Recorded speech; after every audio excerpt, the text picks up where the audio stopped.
شیطان کی کمزوریاں۔ ایک بار رسول اکرم صلی اللہ علیہ وآلہ وسلم نے شیطان کو دیکھا کہ بہت کمزور نظر آ رہا تھا۔ آپ صلی اللہ علیہ وآلہ وسلم نے اس سے پوچھا، تیرا یہ حال کیوں ہو گیا ہے؟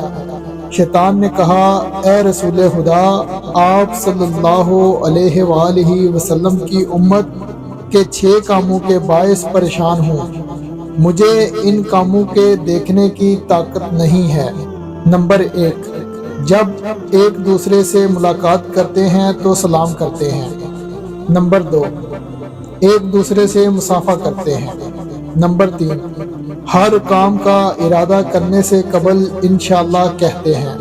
نمبر 4، گناہ ہو جائے تو استغفار کرتے ہیں۔ نمبر 5، آپ صلی اللہ علیہ وآلہ وسلم کا نام سنتے ہیں، صلوات پڑھتے ہیں۔ نمبر 6، ہر کام کی ابتدا میں بسم اللہ الرحمن الرحیم کی تلاوت کرتے ہیں۔